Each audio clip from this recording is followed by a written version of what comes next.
It's a movement. We're talking about unity. We're talking about unity.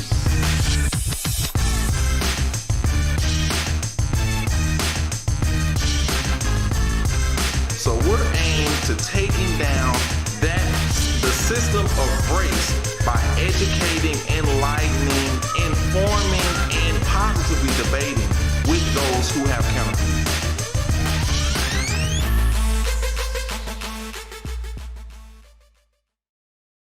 I want to welcome you to this Thanksgiving edition of Talk About Unity. This is E.R.A.S.E, where we talk about those things that people try to walk about. All right. So I'm really excited about our show today. We got a great show, and it looks kind of lonely today because I have nobody here beside me.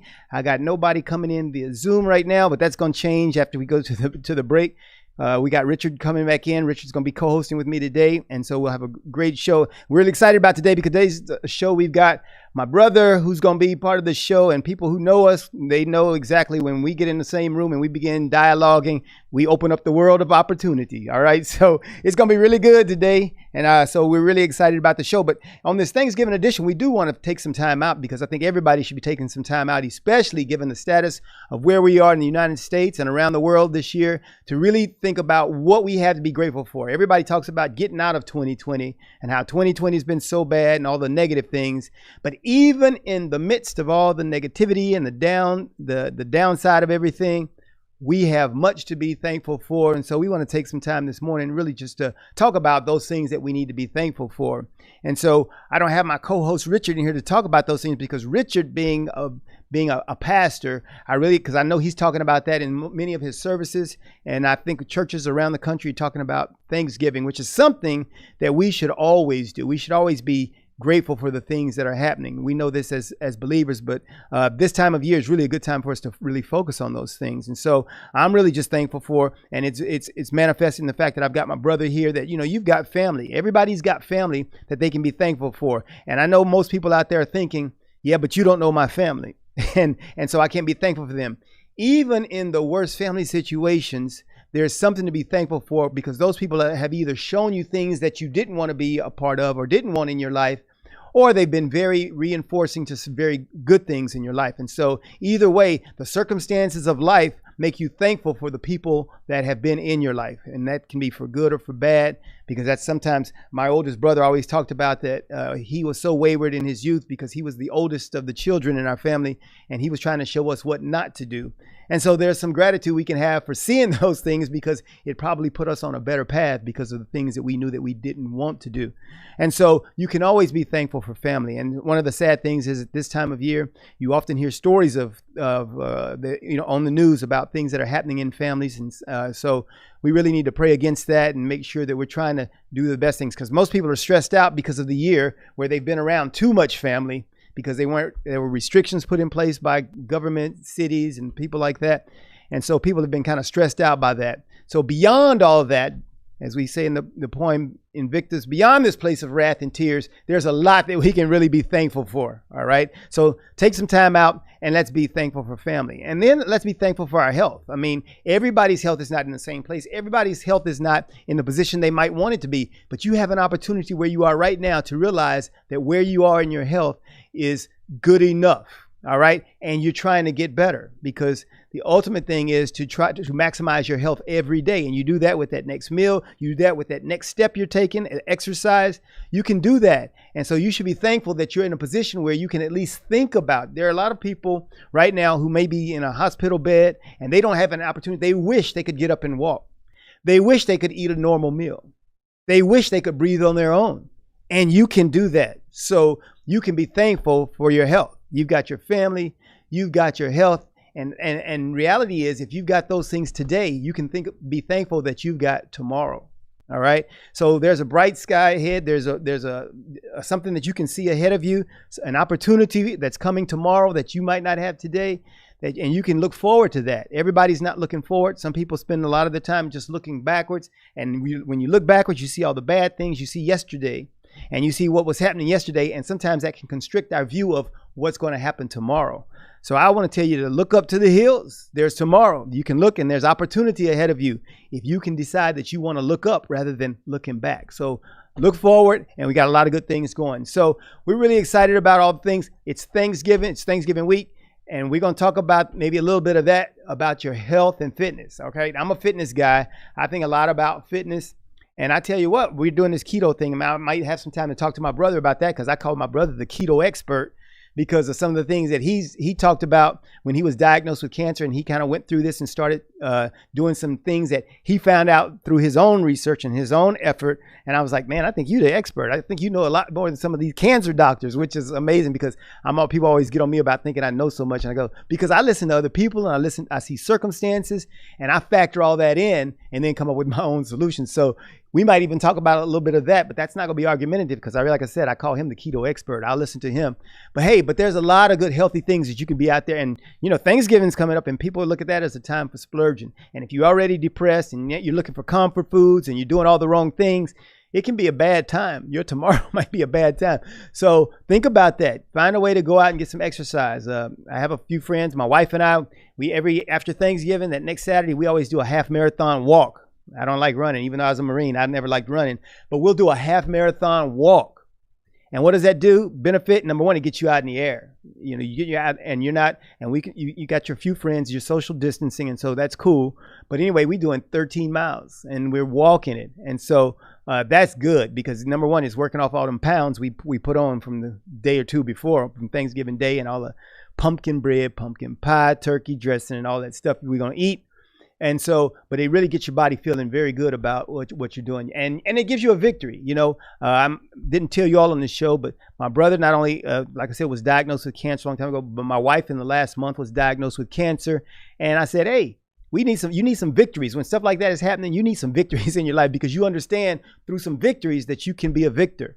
And so you got to do some things like that.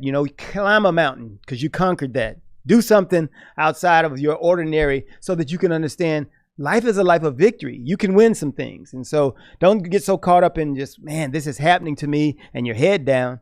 Man, you can win some things. All right. So we're going to really get to our show today. I'm excited about our show today because we're going to talk about all the issues that you've been talking about, that the country's been talking about, that the world's been talking about.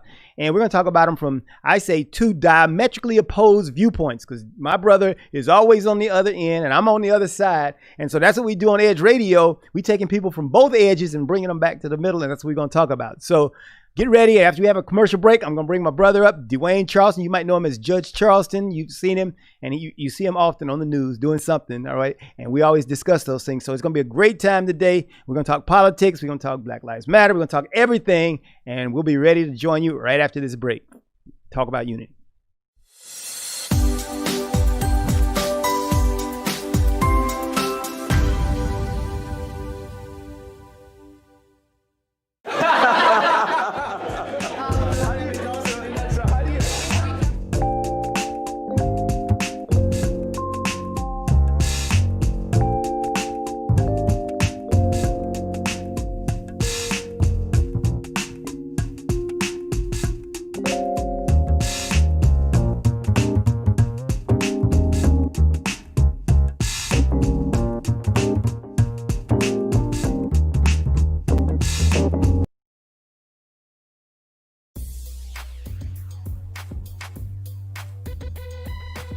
The Natural Nation Network is really about taking control of your health physically, spiritually, emotionally, even intellectually, because there's so much out there in misinformation. There's a lot of people now that are suffering from all sorts of diseases that they really wouldn't have to suffer for if they had better information.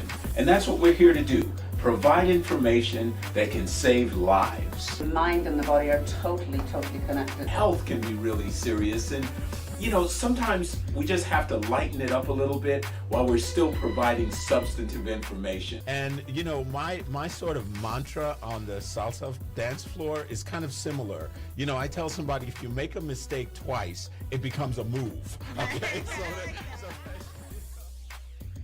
Tune into Natural Nation every Tuesday at 11 a.m.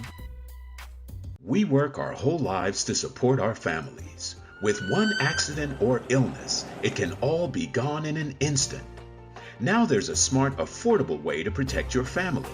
Go to findhealthbenefits.com and discover low-cost life insurance for as little as $2 per month. Add to that a tax-deferred annuity that can help you protect your assets and grow your money for retirement. Learn more. Go to findhealthbenefits.com or call 877-235-6094. A critical illness can strike without warning and wipe out your life savings. In fact, it's the #1 reason for bankruptcy. Find Health Benefits offers an affordable solution. Get up to $50,000 if you get cancer, stroke, or a heart attack, giving you the peace of mind to focus on getting better while the plan helps you to pay your bills and medical expenses. Learn more. Go to findhealthbenefits.com or call 877 to cable TV than Medicare plans. Most say because it's just too confusing. Laws change every year. The wrong plan could cost you thousands and prevent you from seeing the doctors you want. Introducing findhealthbenefits.com. Save time, save money, see specialists without referrals. Go to findhealthbenefits.com or call 877-235-6094 for this informative brochure. Society is on the edge. Let's bring them back. Edge Radio, because truth still matters.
Vince, and we got a couple of more pictures that I wanted to show you because we had that, and we did, and the rest of our lives, we kind of did a lot of things together. My brother and I, the Extremes, we were on the sprint relay together, the two of us there together.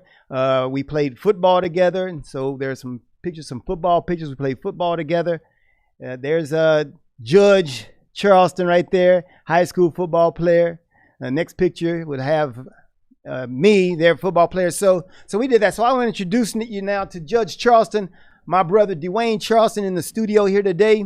We're ready to do this show. You've probably been anticipating what was going to happen here, and it's about to happen right now. It's going to go down. So welcome, Judge Charleston, my brother Dwayne Charleston. Welcome to the show. I'm glad to finally be here, bro. Set you straight. Set me straight. That's all what he's been trying to do that. Giving all this bad information out on the airways for my Lord. All right, let's go. So since 1963, his birth year, that's what he's been trying to do, So it's been a long time. And so we're going to get an opportunity to really talk about some of those things today. Now, here's the deal. Because we're going to talk about Black Lives Matter, police brutality. We're going to talk about all these issues, the election, Trump, Biden. We're going to talk about your views because you got a lot of, I know, knowledge on what's happening with voting, voter suppression over the years. I'm not talking about people reacting to voter suppression that's happened recently. My brother has been into this stuff for years, and I know that because like I said, we've been discussing it for years, and he's into that. But one of the things that we used to do, because we on the opposite sides of the spectrum, and I told it's going to be a curveball here. I want to do this, and I'm going to it's a curveball for me as well because I don't know what you're going to say. But my question is this: we used to do this when we were in college, when we would argue about things. I would take your viewpoint, you would take mine, and you'd have to defend it. So I'm going to throw a curveball right now and say the first thing we're going to do before we set out on some basic things is you can ask me a question or I can ask you the first question. I want you to tell me something good about Donald Trump that he's done? Because I know you're on the opposite side. That's my curveball question to you. You have to take my position as though you were a Trump supporter and say, this is what Donald Trump has done good. I got one thing to say about Donald Trump that's good, and that is on yesterday he conceded. He conceded the election. You know, Donald Trump is indefensible. Other than yesterday, now remember, you give your viewpoint. You've got to be. Well, he conceded the election. Okay, he conceded the election after 2.5 weeks. So, what is your argument? Your argument on his behalf? You got to talk about what is so good about. Well, he was smart enough that he saw the writing on the wall. He saw that he had lost some 40 different lawsuits, and he finally wisened up. You know, because he had really been. But you understand, you're not arguing. You're supposed to be arguing as if you were from a Trump supporter side. You're arguing still from a liberal viewpoint. No, I'm arguing from his side is that he finally did what was right. But if you were arguing a viewpoint from his side, you wouldn't say. I'm not defending. I can't take that curveball. But that's strike. See, that's what we used to do. Call it a strike. No, call it a strike. It's a strike. But we never had a Donald Trump in the room. Oh, and call it a strike. Call it a strike because I'm not going to defend him. Under any circumstance, I'm not going to play your games. I'm not defending Donald Trump. He conceded yesterday. That's the only good thing I can say about him. Okay. He conceded. All right. So in other words, this thing that we're talking about, because I'm talking about the ability to dialogue, would then show your objectivity and give you more credibility in your dialogue because you're able to say objectively, this is what happened. Listen, when you have issues that are facing our nation, that are facing our families, that are facing our criminal justice system, it's not about being able to make any agreements. I'm not in a position anymore to be trying to say, I want to have dialogue. We need to tell the facts as they are. And all this stuff of trying to play middle of the road, not hurting anybody's feelings. No. We're so far gone that we don't need to be trying to throw curveballs. We need to be speaking facts. All right, so the facts. And so here are the facts. If you wanted to speak facts, then you would think on behalf of Donald Trump that you would talk facts and about what he has done. I mean, for the black community, you could talk about that if those were just facts. Are you saying he's done nothing for the black community? When you say black community, are you talking about the African diaspora, or are you talking about African Americans? Well, I'm talking about because when you say black community, I'm thinking the African. First diaspora. Of all, this is E.R.A.S.E. And he called them the shithole countries, so we can start right there. Well, okay, so all right, so you're just coming from a very leftist viewpoint. I'm coming from an objective viewpoint. Are you talking about African American community? Or are you talking about the African diaspora? That's simple. First of all, I'm talking about what we deem to be the quote unquote black community. Let's not get caught up in the semantics. You know what the black community is. No, I don't. If someone gives to HBCUs, would you call that the black community? If they gave some money to an HBCU, would you call that supporting the black community? Yeah, I can concede that. So you would say that yes. So that was something Donald Trump did that every president gives to the black community. Did Trump give more than Barack Obama or less? I don't know the facts on that. Okay, all right. So then you would see that I doubt that $500 billion is true. So if he did, or did he promise $500 billion? Or did he give so you don't know. Well, no, so you don't know that the $500 billion is true. I bet you can't say that factually. No, well, like I said, so you don't know. No, all I know is the bill that he passed that gave a lot of money to HBCUs. Bills don't mean nothing. Doc, we talking about where the rubber hits the road. Okay, people can pass a bill all the time, but if he don't sign something into law, or if he don't write the check and get the money to man, you coming up with all this theory stuff. You understand we have a government. You understand that laws are made by bills being passed. And so bills is the way the country is run. So what do you mean they don't mean anything? A bill can pass in Congress and not pass in the Senate. And then it can pass in the Senate and not be signed into law. Right. So bills don't really mean that much until they become law. Right. So we understand that. Everybody, we don't understand the civics of it. So when those things have happened and those things are passed and they become law and it's implemented, then you would say that would be good or that would be bad. So we understand that. So we got different views on that. So we cannot agree. Let's go with your curveball question because I'm going to show you how to do this thing so that you can be objective and lend yourself credibility. So give me your curveball question. Give me your curveball. The curveball. Yeah, I want you to. Yeah, give me your curveball. Like I told you to defend Trump. I told you to defend Trump. Defend Kamala Harris. Oh, well, I think Kamala Harris would be she as the vice presidential candidate and vice president elect.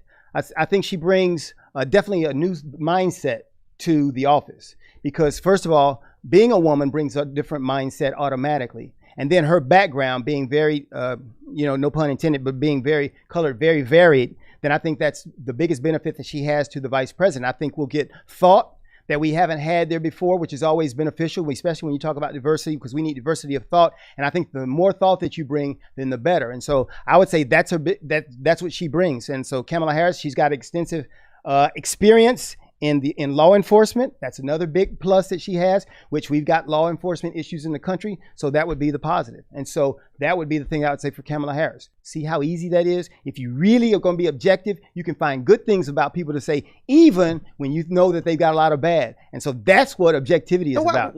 Even when they've done a lot of bad, who does that refer to? I'm referring to Trump. I'm referring to Trump because just because Trump has done some bad, and so I can objectively sit here and say he's done some bad, but it's terrible for us to believe that everything he's done is bad and that there's no good, and I can't find any good in people. And that's why on Talk About Unity, we try to get people to come in here and say, understanding we're all human and we've got downsides. What is the upside? Where can we come to agreement? Because I heard what you were saying earlier, talking about we need to quit talking or trying to be nice and say all the right things. We need unity, and that comes from us being able to dialogue first and then go forward, even when we disagree. First of all, you haven't said anything that Trump has done good except for the fact that he or his campaign or his minions have put out that he was given $500 billion to would you like me to? Oh, it doesn't matter to me because there's going to be some flaws in everything you say. But that's the point. Because that's what his whole administration was built on, was flaws. You put a few sound bites out, spend 5 minutes on something, and you try to convince people who willing. Dude, he hasn't. You know what Kamala Harris brings that you didn't mention? You just asked me to bring. You didn't tell me to give me a laundry list. You asked me to bring some things. So that's from my viewpoint. Your thing was she comes from a law enforcement background. That's what she brings to the table. No. We're talking about defund the police. That's one of the things. And that's an asset because she comes from a law enforcement background. But why is that not an asset? You don't have to have a law enforcement background to be able to enforce the law, to promote justice and things like that. That's just something that she comes from. That's something. But so do you think that that's not beneficial, that she has that experience? Everybody can bring that to the table. It doesn't be just because you came from that background. No, they can't. No, and hey, Mike Pence was in law enforcement. 10 minutes later, you'll be talking about Kamala Harris, and you'll be talking about Hillary Clinton, you'll be talking about you'll be talking about Joe Biden and them locking and incarcerating so many hundreds of thousands of African Americans. Really, I don't do that thing. I don't do that. I'm really. I'm going to talk about unity. You can bring it. You can bring it up, but see, that's the way that you argue, and this is what I'm saying. Here's our difference. I argue from objectivity because I stand in the middle. You argue from passion for the left. You argue for passion from the left. So that's why we differ. Because it's I not just passion argue from the left. You mentioned Kamala Harris and defending Kamala Harris because she comes from a law enforcement background. Okay, hold up. Because she comes from a law enforcement background, I might submit to you that might be the thing that we don't really much care about. That's why you have this big move that deals with defunding the police. She brings decency. She brings professionalism. She brings objectivity. Oh, that sounds like something I said. I said that. Right. Okay. But you put some superficial deal. She comes from a law enforcement background. That was nothing but wagging the dog. That was because she comes from a law enforcement background. What is that supposed to mean? That she can be tougher on crime? No, it means it gives credibility to her experience in the position, which is a very valuable thing when you're making judgments as the vice president on things that are happening in our country.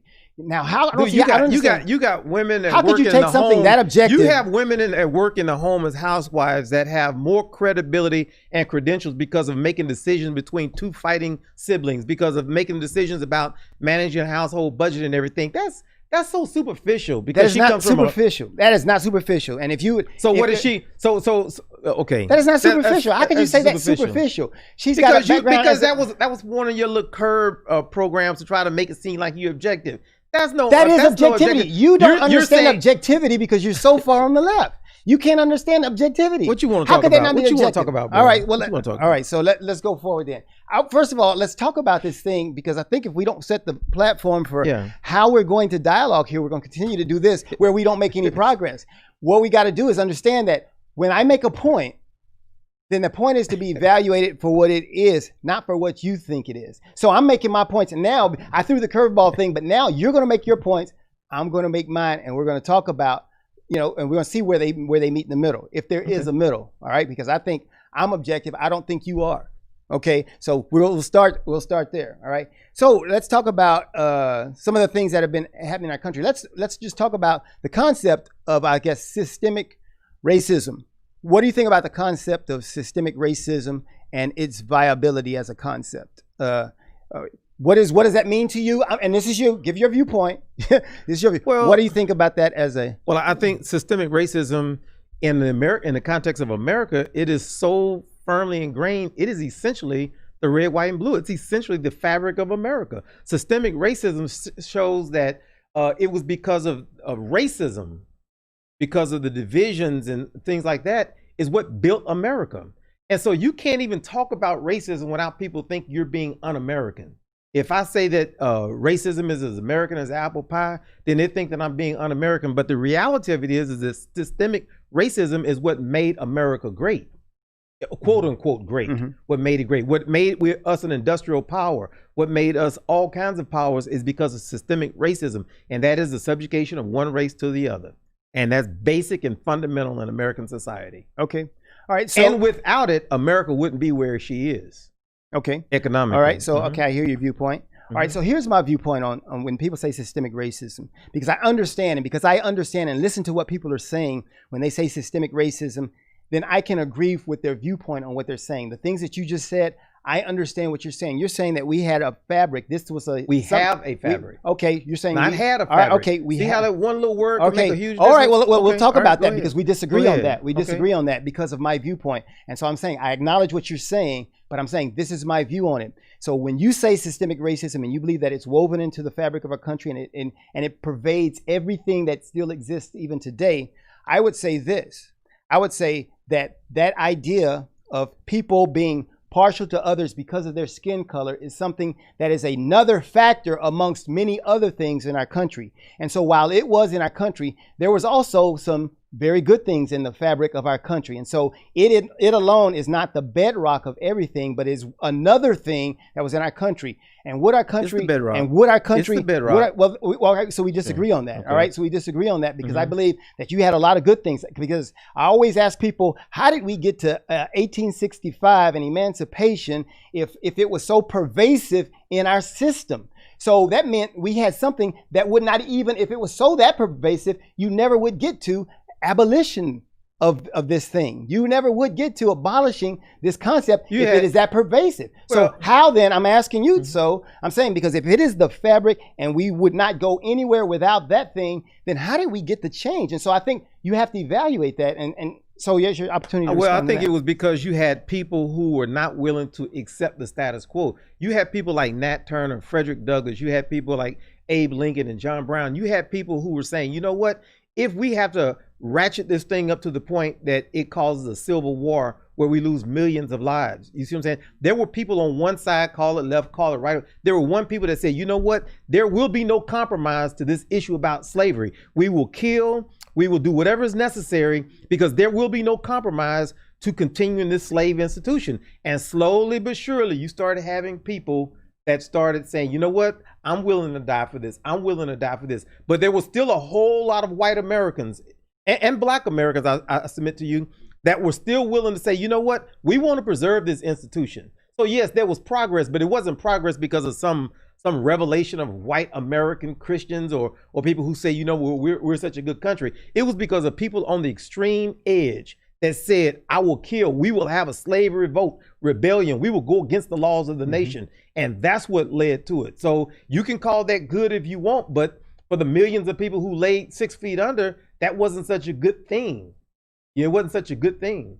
All right, and I think you make the point. And here's the thing where I think it's important for us to understand the left view and the right view and how they meet in the middle, because the things that you're saying are very true. Because I tell people, when you talk about systemic racism, you're talking about this culture that pervaded the country. And you brought up the point when you articulated it, when you said there were people who came along, because having a leadership background and having advanced degrees in leadership, I always tell people, I said, there is no system that can't be fixed by a great leader. And that's what we had. We had people, and you talked about some of the rebels, but Nat you also Turner. you talked about rebels, Nat Turner, but you also talked about some governmental people. You talked about Abraham Lincoln. You had people in the system, outside of the system, all who came in. And as great as Abe Lincoln was. Hold on, wait, stop. Okay. I'm giving my rebuttal, all right? So my point is this. So you brought in all these things, and I said all of these things are indeed factors. You brought in people, you brought in the system, and all those things. So I say, when you say systemic racism, I say it was one of the bad things happening in our country,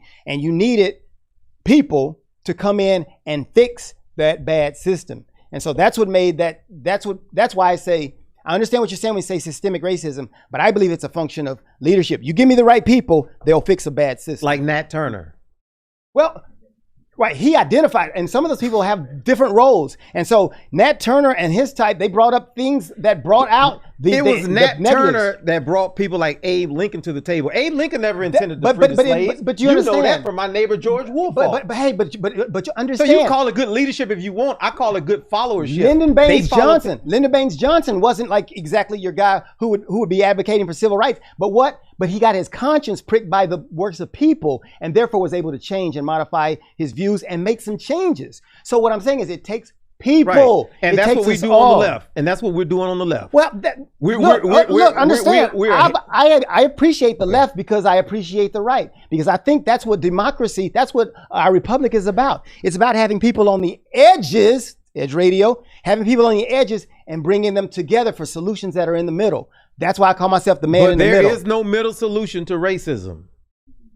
Well, there is no middle solution. But you're trying to make You're trying to make this systemic racism, the still prevalence of racism in American society. You're trying to make it digestible. Like we're in a gradual position.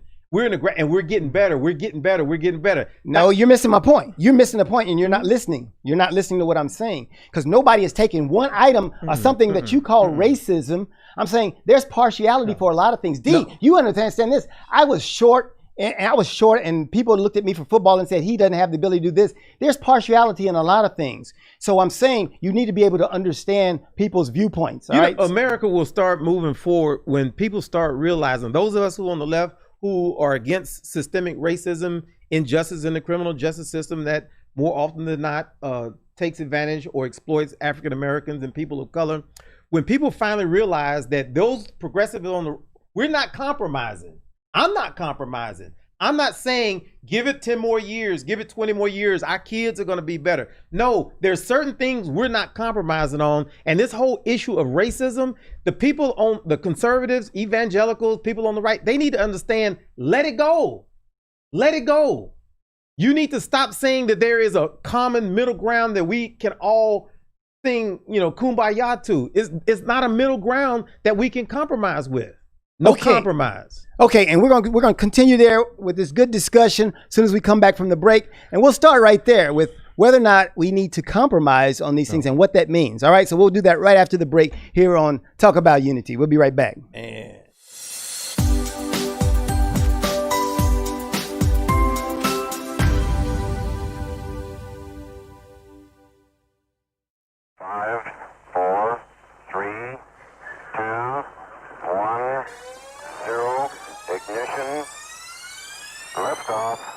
Don't push me because I'm close to the edge. I'm trying not to lose my head.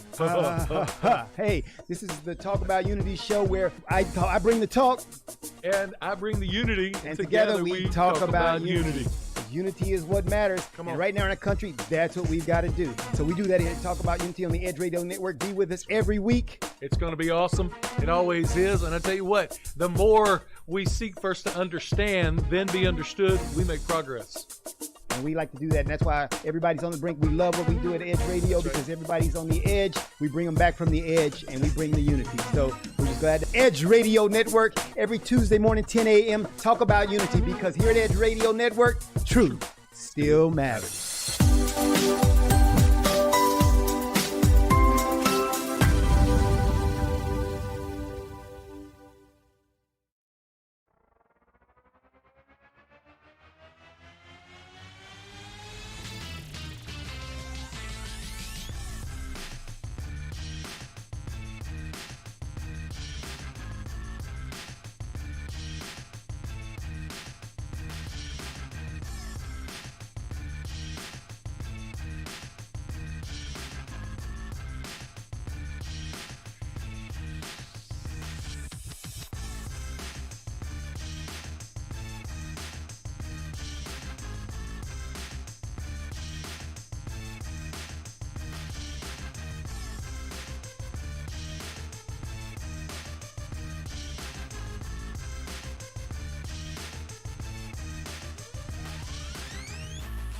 All right, we're back on Talk About Unity. I got my brother here, and if you were here for the first part, then you heard, and we're just gonna dive right back into it. Hey, but I want to start off with this thing about I want to go back to our childhood and stuff, and ask you this question about how we grew up, because we grew up, mom and dad, six siblings in our family there, and what do you think? Talk about us from the beginning and how we evolved to some of these things. Because talk about some of the stuff that you and I did together and things like that. Where we start from. For those that don't know, me and Carlin, we've been going at it for a long time. But he changed, because there was a time when we were in college. If we have any frat brothers look at us, you remember the time when we had the 2 frat brothers that were verbally assaulted and then threatened with nunchucks, and they came across the campus, and we ended up going to a fraternity meeting.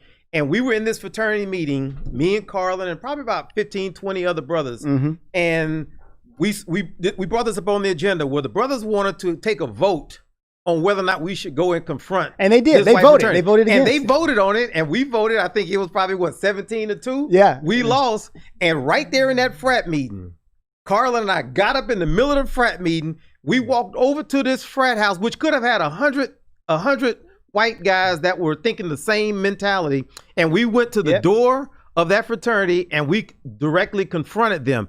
That was a time when we broke from the norms. We broke from the policies and procedures of our own fraternity. He was radical then. He went there. Today, I submit that it had been a 19-1 vote, because he'd have gone on the other side. Let's just talk about it. We were ready to go over there and get beat. We were ready to go over there, and we couldn't have beat 18, 19 of them, but we were going to get about 4 of them. But we were ready to lose. I think what we have the problem right now is we have so many people that don't want to lose. They don't want to lose. And I say, no, put it all on the table. Go get arrested. Go get killed. And I will say this about my brother Carlin. If ever there was a time that we had to go to Africa and fight against Boko Haram, there would be nobody on this planet that I would want to be in that foxhole with other than Carlin. If we had to go to the Middle East and fight ISIS, there's nobody I'd rather go in than my brother Carlin. Nobody else. But that's pretty much it. Because the brother is a warrior and he is a fighter, but he has lost his way when it comes to domestic policies and this issue about racism and the issue about I ain't gonna say he supports Donald Trump, but I will say he supports a lot of his stupidity. And but he has lost his way. You've lost your way. And when you want to compromise, that's what these brothers want. They want to, let's vote on and let's go to the dean of the students and let's talk about it and let's have dialogue. No more dialogue. When you start dealing with racism, no more dialogue. It's either speak what is true. Okay, all right, your time's up. All right. So, and here's where you get some leftist who doesn't understand objectivity and where work happens. And so he didn't understand it from when we were in college. Guess what? So we were in that meeting, and when the policies of the fraternity were not productive for what we wanted to happen, what did we do? We didn't go there as a rebel, like you said. We went there, and what did we do with those guys? We talked. We seceded from the union. No. What did we do? I'm talking about, what were our actions? Our actions were to dialogue with the guys. And see, now today you call me something soft because I'm dialoguing and I'm trying to understand. No. We went to dialogue. No. We went to dialogue. We chose not to dialogue with the guys who were making the decisions on the policies. We went like Dr. King. Those were actions of our own. What did we say? When we went, we said we are not representing. We went fully expecting that they were going to take action against us. See, this is what leftists do. They replay the thing. They revise history. He's revising history. I was hoping he was going to bring those nunchucks out and he was going to swing on you or swing on me. We were going to fight. No. Brother, you had me fooled. No. For 35 years, I thought you were going over there to fight with me. We weren't going over there to fight. We were going to talk. What did we do when we got there? Tell me do you remember what we did when we got there? The guy wasn't there, and we talked to the president of the organization. So we dialogued with them, and we were telling them what you did was unsatisfactory. And he got kicked out of the Interfraternities Council, and I think he got suspended from school or certainly the fraternity. We took some substantial action. All right, so here's what leftists do. And so he's saying we weren't radical enough. What we did, though, brought about some solution. It brought about solution because we went, and he's saying now that I was soft because I was going there to talk when he thought I was going there to swing. And so this is it. So history, and this is what I'm saying. You know what? History. You know what? What I'm saying is, D, let me make this point. The deal is, you've got to be able to understand that everybody that has your the same idea. And we talk about racism.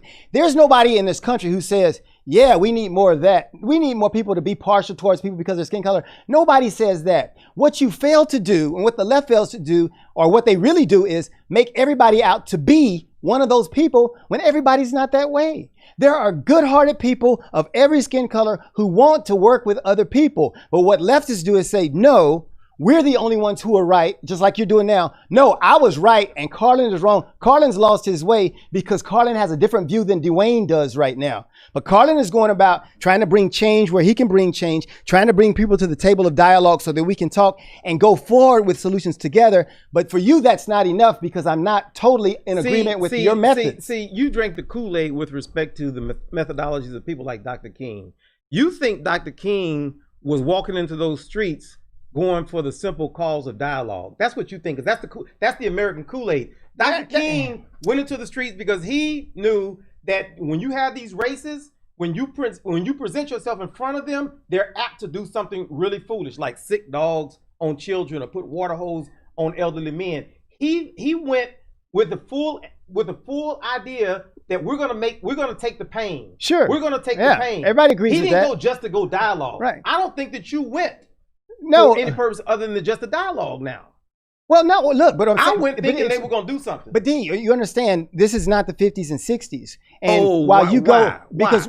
because have you don't remember Breonna Taylor? D, seriously, D, think about our mom. Listen, Dwayne, listen. See, and this is not leftists cannot move forward. Leftists cannot move forward. He's stuck. He's stuck in history. D, are the views history? Sandra Bland died 5 years ago. So you got to drink at a separate water fountain too? Oh, you can't get into a school you want to get into? Oh, you can't do Ask the people in Flint, Michigan, do they drink from separate water? Oh, come on. Yeah. Oh, and that's pervasive. And that's in Texas. That's in Waller County. That's everywhere. So the it's not. You're making up. You're lying to the people. You're lying. The fountains may not be labeled, You're but lying. the environmental contamination of our neighborhoods is just as dangerous. So what you do, and this is what leftists do, and this is why leftists are, you got to be objective because they'll take one episode of something happening in the country. Oh, that's pervasive around the country. Yeah, you act like Flint, Michigan has happened everywhere in the country. Are you kidding me? No, I'm not kidding you. It does. Do you remember the lead smelter in West Dallas? You probably forgot about that. That was one of the reasons I became who I was, because they poisoned all of those kids in West Dallas. That was back in the late 70s. So D, here's the point you're making. Environmental contamination, D, all right, listen, D, what kind of person is there an American out there who would say there's been no change in the last 50 years, which is what you seem to be articulating, that there's been no progress, that things are the same as the 50s and 60s? To every rule. You have more black quarterbacks in the NFL. That's not what we're talking about. So what are you talking about? You just said no change. I'm talking about societal change for the good of America. Are you saying we have not moved forward? There's been no progress. There is less of this thing that you call racism. Are you saying there's more of it? It's just as bad now. It's the same as in the 1800s. Is that what you're saying? I'm not going to try to put it on a scale of racism. To me, it should not be on a scale. It's not on a scale. It's either you're racist or you're not. You're trying to put racism on a scale. I'm not putting racism. I'm not going to go there. So if there's one person in the country, you're thinking about there's some type of utopia. So you'll always characterize America. If there was one person who was racist, then the country is all racist. One person who's racist, and you still have systemic racism in governments and laws that protect them, then absolutely. So, but you understand that your premise is your conclusion. And so what I'm saying, the fallacy of what you're arguing is that if you have this thing, racism, which really need to be defined, then the conclusion is you have racism. Okay, that's a fallacy. That's a bad argument. You've got to prove a premise and then come up with a conclusion. You can't make the premise the conclusion. That's ridiculous. I don't know what you're talking about. Because you're saying because there's racism, then we're all racist. It's a racist country. But there's no definition to that. You got to define that. And that's why I say there has to be discussion so that I understand what you're talking about. You understand what I'm talking about. Then we can go forward. But for you to just say America is racist really gives no one a proper context of what you're talking about. Breonna Taylor, the guy fires into the wall. He fires into the wall. And then we find out, once we start seeing some of the information coming out of the grand jury, that it was basically just a cover up. That this DA protected these law enforcement officers and then he undercharged them, then he didn't charge All right, so them. so that's a case. So what about Tawana Brawley? I mean, so what about Tawana Brawley? You remember Tawana Brawley? With Al Sharpton? Al Sharpton, Yeah. So what I'm saying is, don't grab a singular case and make it an anecdote. What about The- Tawana Brawley? It was a made up lie. And so what I'm saying is, you have bad people doing bad Absolutely. things. So what my point Absolutely. is, so you don't take and maybe what she did was racist So too. don't. I'm not saying that black people can't be racist. I'm not one of those. Okay, good, very good. But what I'm saying is, let's not take a singular episode or even. Carlin, I brought up all of these names, and when I bring up one name, you say but singular episode. So you gonna lump all these wrongful police killings into one song? If you're willing, call it a single episode. What I'm saying is, if you're willing to be objective, then when you look at a George Floyd, then you understand there was a George Floyd, but you also understand that there have been quote unquote white people who were killed the same way George Floyd was. And why did we not get that? Why did that not make the news? So because the killings are disproportionate. You're talking about mathematical disproportion. But you don't have facts to substantiate that. What do you mean? D, have you been to? I don't have my phone on right now. But disproportionate. This is what I want you to do. We'll bring you back. D, listen. Our show is run. D, here you go. Listen to this. Our show is going to run. We'll run another show. We'll bring you back.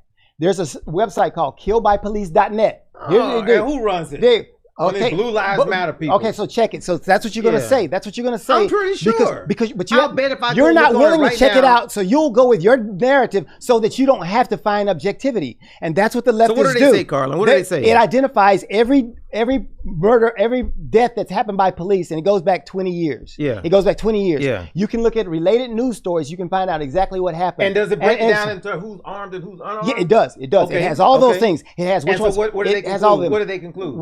Here's the deal. This is what I'm challenging you to do. I think you finna put forth a good argument for defunding the police. Because if it's happening to white people more than it's happening to black people, you supporting the argument for defunding the police. First of all, but you don't want to do that. Well, then you gonna back defunding. up. Well, I'm gonna tell you this, and that would be something we would discuss if you were able to be objective and have a discussion. We could have a discussion about what it means to defund the police. So we'll cover that when we come back. But defunding the police, first of all, is idiotic to say let's take all the money away from police departments. That's not what defunding the police says. Well, all right, stop. Right, D, we don't have time. All right, D. All right, D. So we like I said. So that's why you take these little small D, sound that's why I'm bites saying write a whole book on it.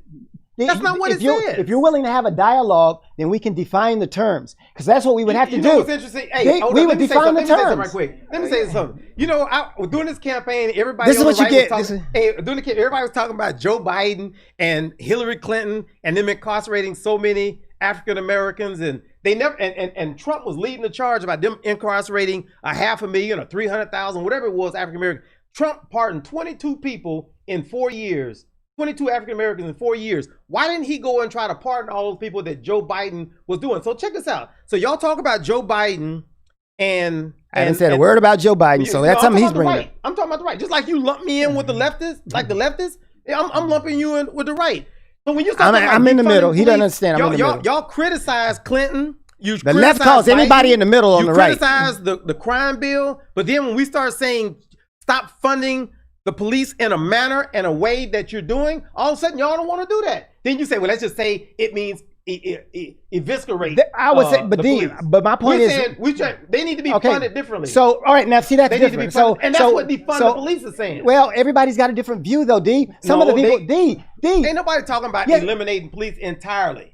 You got to be kidding me. Talking about defunding police, but the right. They voted in the that. Black neighborhoods, you don't hear people talking about defunding the police. Minneapolis voted for that. Their city council voted to defund the police, and exactly that, take their money away. And so you're saying that, but there are other people who have a different view. So that's why I say you have to have a dialogue so that you understand what people are saying, so that you don't mischaracterize people. So Minneapolis no longer has a police department. What? No, I'm saying with the city council. You just said they did.